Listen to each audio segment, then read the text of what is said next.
Hello, magandang araw ng Sabado sa inyong lahat. At ngayong araw ang pag-usapan natin, teka. Ano ba dapat ang issue na pinag-uusapan ng lahat?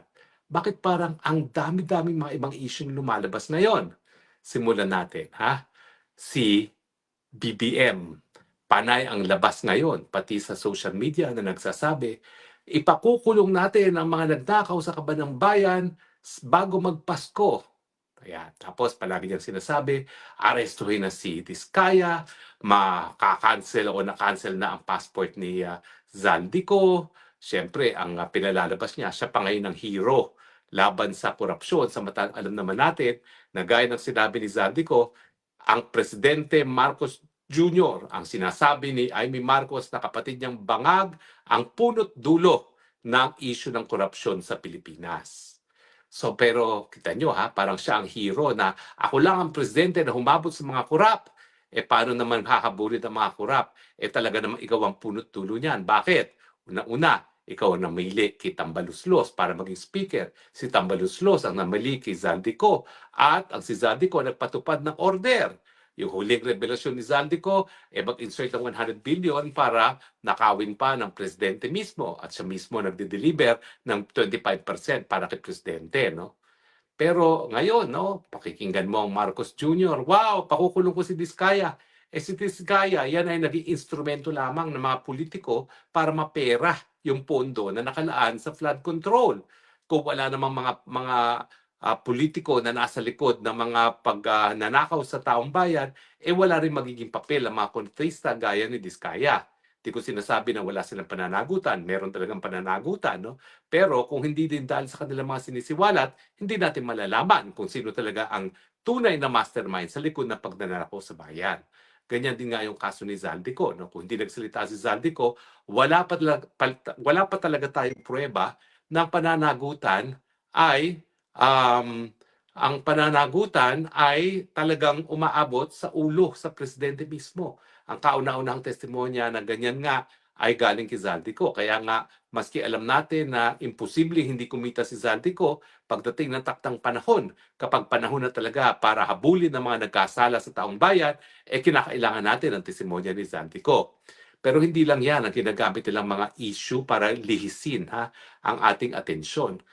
Yung mga pagpasa daw ng anti-dynasty law na dapat naman in 1987 pa ginawa ng Kongreso dahil nabuo naman ng 1987 Constitution, 1987 pa, at sinasabi doon na talagang Kongreso ay dapat magpasa ng batas tungkol sa mga dynasties. All pa din ngayon, binigyan ng certification as urgent ng presidente ang magpasa ng anti-dynasty law. No? Bakit kaya? Yan ba ay dahil sincero ang Marcos Jr. na wala mga dynasties? Alam natin na ang pamilya niya ang pinakamalaking dynasty ngayon. Daig pa niya po ang mga Duterte. Bilangin natin, siya, yung anak niya, yung kanyang pinsan, yung kanyang pamangkin, yung kanyang kapatid. O di ba? Dami-dami naman talaga niyan, hindi mauubusan, no? So ngayon, bakit all of a sudden sincere sila na ipagbawal ang dynasty? Hindi po, talagang pilit nilang linilihis. Pilit nilang pinalalabas ngayon si Marcos Bangag Jr., yan isang ayon sa kanyang kapatid na si Amy, na unang-una, siya talagang hahabot sa mga kurap at siya ang sigurado na magkakaroon ng batas na nagbabawal sa political dynasty na matagal nang hindi nangyayari, no? Bagamat matagal na siyang obligasyon ng gobyerno. Tapos ito na naman ang issue ng Madriaga na si BP Sara daw ay gumamit ang pera ng mga drug lords at ng Pogo money during eleksyon, no? At sinasabi nga na wow, ang dami, 1.99 billion ang pinamigay ni Inday Sara sa kung kani-kanino na hindi naman malinaw kung bakit mamimigay ng ganyang kalaki si Inday Sara, bagamat ang mga demanda sa kanya, ang pinakamalaking demanda yung naihain nung makalawa, 660 million. No? Hindi ko alam kung saan ang galing na naman yung 1.9999 na yan. So, ibig sabihin na naman, ayaw na naman ng Malacanang na matutok ang atensyon ng taong bayan doon sa mga tao na lumamon ng flood control projects, dahilan kung bakit lumalangoy tayo sa tubig baha tuwing panahon ng tag-ulan. Well, alam niyo po, sa crisis PR, public relations, yan ay tinatawag na let's deflect the issue. Huwag natin pag-usapan ang mga issue na dapat talagang bigyan ng atensyon, gugulan ng atensyon, lihisin natin ang issue nang sa ganon, mawala ang sisi doon sa dapat nating sisihin at sa tingin ko, ang lahat ng sisi ay nakatutok kay Ferdinand Marcos Jr. Hindi po importante yung mga sinasabi nila ngayon na di umano'y tumanggap si BP Sara ng pera sa mga drug lords. Una-una po ha, kung totoo yan, di COMELEC ang dapat naghahabol niyan. Bakit hindi na-declare sa SOCHE? Okay? Ano naman kinalaman ng Madriaga kung talagang nagamit yan sa eleksyon, no? At saka walang kahit anong testimonya si Madriaga na nagbigay siya ng pera diretso kay BP Sara, no? Mali ang sinasabi nga lang niya, siya ay nag-deliver ng mga pera at least 4 na beses pero hindi malinaw kung kanino.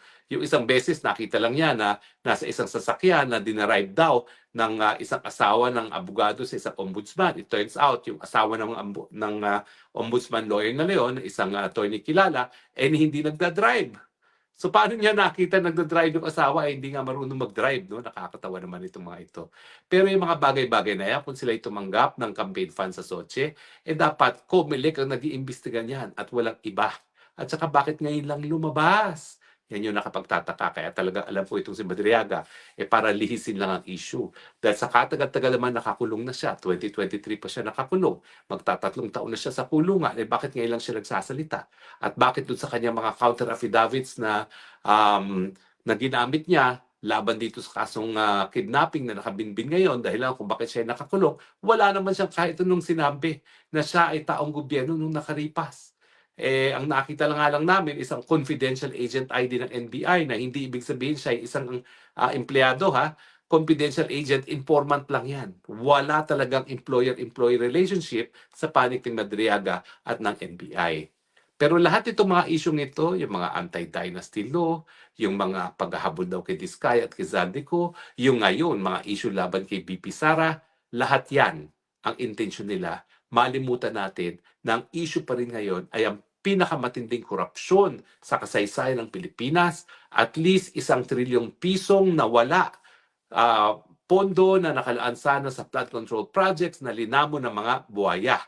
At ngayon, alam na natin dahil nga sa testimonya at video recording ni Zaldico na ang talagang mastermind ng trillion peso plunder ay walang iba kundi ang presidente. Kasabwat ang kanyang pinsan na si House Speaker Martin Romualdez aka Tambaluslos. Kayo ba? Nagpapadala ba kayo sa paglilihis? Nakalimutan na ba ang katanungan natin is bakit kasi pinirmahan ng isang presidente ang isang napaka-anomalyang pantaunang budget na tinatawag natin na pinakakorap na budget sa kasaysayan ng Pilipinas.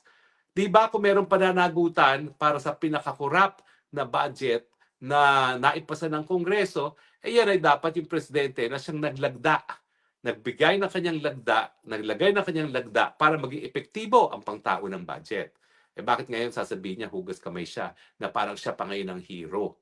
Hindi ba? Pati nga yung mga sinasabi ni Zaldico, lahat ng budget, utos ng presidente, tagasunod lang siya. At ako naman, naniniwala ako dyan. Dahil sino ba naman ang isang party list congressman, mas malakas pa siya, Tambaluslos, na siya mismo ang gagawa ng mga pulisiya kung paano babuyin ang budget, kung paano lapain ang budget, kung wala itong approval ng presidente mismo. Wala naman siguro ganung katapangan si Zaldico para gumimik on his own. At the very least talaga, yan ay may basbas ni House Speaker Martin Tambaluslos Romualdez at kaya naman sunod-sunuran itong si Zaldico dahil alam niya na utos yan na nanggagaling sa presidente mismo. Di ba? So wag po tayo magpapadala ha. Talagang kapag walang depensa sa malinaw na mga kaso ng pandarambong, ang gagawin nila, ililihis ang issue. Para sa ganun, ang maging buntong ng ating galit ay ibang tao, hindi ang tao na dapat talagang pagbuntungan ng galit at yan ay walang iba kundi ang presidente mismo. Kayo ba'y naniniwala doon sa sinasabi nila na corrupt si BP Sara? Magtakin mo, yan ang kumbaga ipinapalit nila sa debate ngayon kung talaga bang unang-una, magnanakaw ba si Marcos Jr. gaya ng sinabi ni Zaldico at pangalawa, bangag ba si Marcos Jr. gaya ng sinabi ng sarili niyang kapatid na si Amy Marcos. Ano na nga pa na mangyayari diyan sa issue na bangag si Marcos? Yan ba ay tatapusin natin matapos na magsalita ang kapatid ni Amy Marcos na bangag nga ang kapatid niya? Ganun na lang ba yun? Ibabaon natin sa limot dahil ang presidente ngayon walang ginawa kundi umapit sa social media at sinasabing linalaban niya yung korupsyon. Di ba sila nakakapansin na kahit anong paglihis nila sa issue, wala naman naniniwala na wala silang kinalaman sa korupsyon. Sa tingin ko, kung magkakasurvey tayo ngayon, well, nagkaroon na ng survey na talagang nagpapakita na 80% ng ating mga taong bayan ay talagang naniniwala na matindi ang problema ng korupsyon. Pero ang dapat na i-survey ngayon, naniniwala ba kayo na gaya ng sinasabi ni Marcos Jr., siya walang kinalaman dito sa mga pagnanakaw nito? Sa tingin ko, kung kayo naniniwala na walang kinalaman ng Presidente Marcos dito sa issue ng korupsyon ngayon, lalong-lalo na sa flood control, akitera po kayo, may bebenta ako sa inyong lupa sa ilalim ng tubig. Dahil wala po, talagang super bobo na lang maniniwala na walang kinalaman ng Presidente. Dahil unang-unang nga po, siya ang nagpo-propose ng pantaon ng budget at siya rin ang pumipirma ng pantaon ng budget.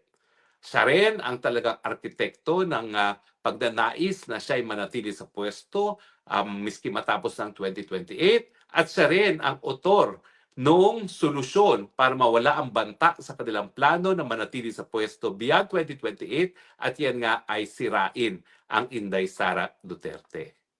Mabuti na lang talaga matalino ng taong bayan. Kahit anong ibato nila kay BP Sara, pinaka-trusted pa rin si Inday Sara. Pinaka-satisfied pa rin ang taong bayan kay Inday Sara. At syempre, kung magkakaroon ng eleksyon, bagamat lahat ng putik ay binato na kay Inday Sara pa rin ang iboboto ng taong bayan. Ang inaasahan ng mga bangag, dahil matagal pa raw ang 2028, may panahon pa silang sirain si Inday Sara Duterte. Kaya nga yung mga madriagang yan, lumalabas. Pero mabuti na lang talaga, hindi rin pinaniniwalaan si Madriaga kasi nga, I took up the law at San Sebastian College. Instead of I took up law at San Sebastian College. Kasi sino ba naman yung natapos ng kolehiyo, natapos ng law school na hindi man lang marunong ng basic grammar, no? Hindi na makapanipaniwala yan. Tsaka syempre, yung nakakatawa nga, sinasabi niya, kaya sila magkasama ni Pipi Sara, dahil magkasama sila sa San Sebastian Law. Kaidaran ko pala yung Madriaga na yan. No? Kaya lang, 1995 daw siya nag-graduate, no? At 1995 din siya hindi pumasa ng bar, no? Pero kung magka-calculate po kayo, 1995, teenager pa lang si Inday Sara Duterte, paano naman siya maging estudyante ng batas at paano naman sila naging magkasabayan dyan sa San Sebastian Law. Well, ang katotohanan po niyan, ang pagkakaalam ko, parang isang semestre o isang taon lang nag-San Sebastian si VP Sara dahil siya naman yung nagsimula ng kanyang pag-aaral ng batas sa San Beda Law. So sandaling-sandali lang po siya ng San Sebastian at siyempre ang karamihan ng mga naging kaklase ni Inday Sara ay mga taga San Beda pa rin. Bagaman totoo po na talagang nag-graduate siya sa San Sebastian Law School. So kayo po, taong bayan, nasa sa inyo na yan. Ang gusto nila, makalimutan nila ang issue ng magnanakaw ba ang Marcos Jr. at bangag si Marcos Jr. Hindi ko na po tinatanong kung bangag si Marcos Jr. Sinagot na po yan ang sarili niyang kapatid. Sinagot na po yan ang pulboronic video. Sinagot na po yan ni Agent Morales at na kanyang confidential source. Sinagot na po yan ni Cathy Binag at sinagot na po yan ni Tatay Digong dahilan kung bakit nakakulong ngayon si Tatay Digong sa Dahig. Ang issue, taong bayan, alam na natin na bangag ang presidente. Alam na natin hindi niya kayang bigyan ng solusyon ng taong bayan. Anong ginagawa natin? Nagmarcha tayo, nagrally tayo, ang lalaki ng rally natin. Pero ano pa rin ang ginagawa natin? Nandyan pa rin ang bangag. Hindi pa rin nagkakaroon ng solusyon ng aking problema. Nandyan pa rin ang ekonomiya natin na patuloy nang bumabagsak, yung ating turismo na talagang pinakamasama na sa buong Southeast Asia, yung ating piso na pinakamahina na sa buong daigdig, at ating stock market na pinakamahina na sa buong daigdig. Ano pang gagawin natin? Naintindihan ko kung bakit isang beses isang taon nais ng mga Pilipino maging maligaya tuwing araw ng Pasko, no? Pero siguro naman matapos ang Kapaskuhan, pagpasok ng Enero, wag na nating antayin pang Pebrero. Gamitin na natin kapangyarihan natin bilang mamamayan na tunay na soberenya ng bayan, nasisantihin na ang presidente na alam nating wala ng karapatan manatili sa pwesto dahil siya ay corrupt, dahil siya ay wala sa tamang pag-iisip, dahil sang-ayon sa sarili niyang kapatid, siya ay vangag.